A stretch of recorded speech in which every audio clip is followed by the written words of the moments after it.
All right, so we're here on Lake Toho and have been practicing for the first event and got to talking a little bit, and you know, we can talk about as many baits and as many rods and flip this, throw that as we want to, but one of the big questions that all you guys out there, especially the young guys these days, is how do I get where you're at? How did you make it to the point that you're at? And just for the record, I don't consider myself to have made it yet, just right on the cusp of having the opportunity to try to do it. But I started, you know, I realized in high school that somebody could actually make a career fishing, could make a large sum of money and do okay doing this. And I realized that, you know, if that's something that I wanted to do, I really had to start working at it then.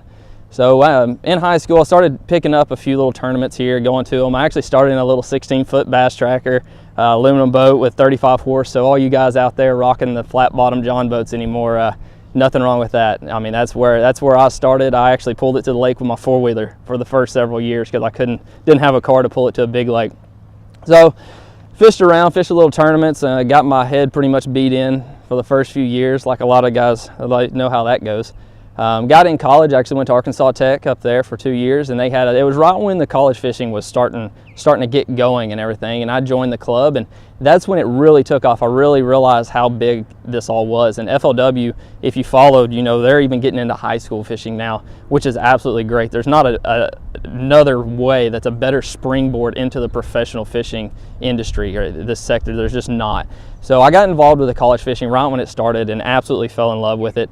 Had a few rough tournaments, and then I kind of switched gears and something clicked and I started making just a little bit of money.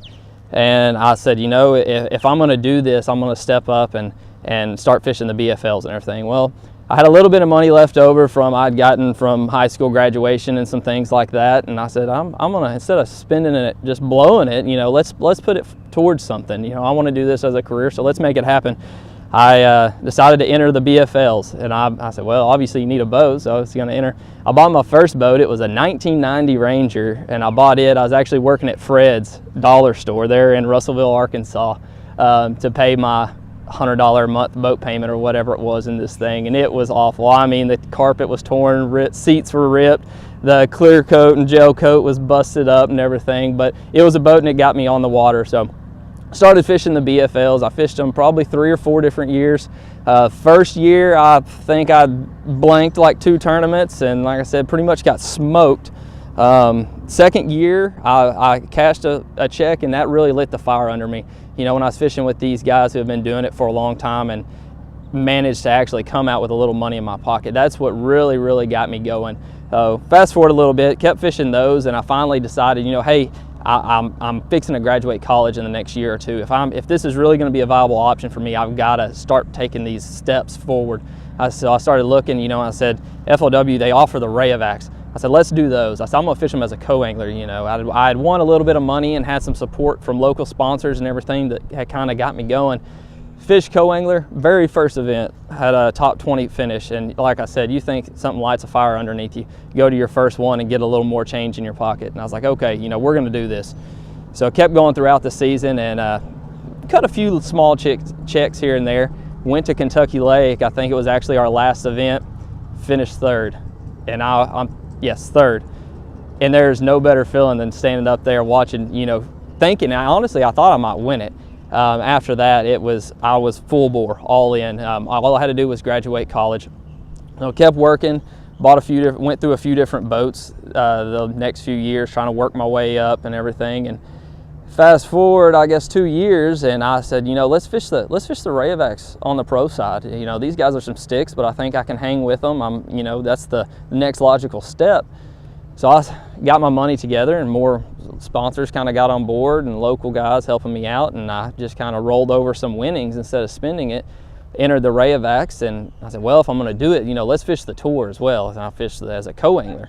And last year, you know, everything, when something feels right, it just feels right. And I just had a phenomenal year last year, was really, really fortunate to do well. I was able to win an event on Kentucky Lake and make 2 or 3 cuts and everything, and it's just the rest is history, I guess they say. I mean, all you guys out there looking to do it, there's some ways that are easier than others, but I can promise you that if you work hard and keep your nose to it, you know, good things will come. I've fished with some guys on the tour last year, And everybody always wants to talk about, well, how do I get sponsors? How do I do all that?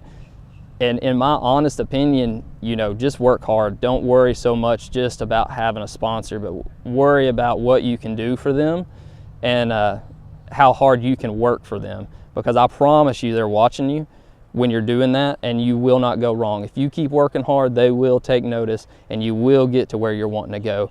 And that, you know, that even is going to apply to anything else you want to do.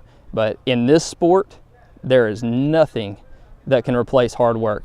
If you don't believe me, look at Kevin Van Dam and look at all these guys. Go to the boat ramp when they're practicing. I promise you, they will be the very first ones there, and they'll be the last ones to leave. So keep working hard. I'm big on finish college. If you're a college angler right now looking to do this, go ahead and finish up. Be on the water as much as you possibly can. Enter as many tournaments as you possibly can, and just take the logical step and just keep moving up as fast as keep moving up as you can.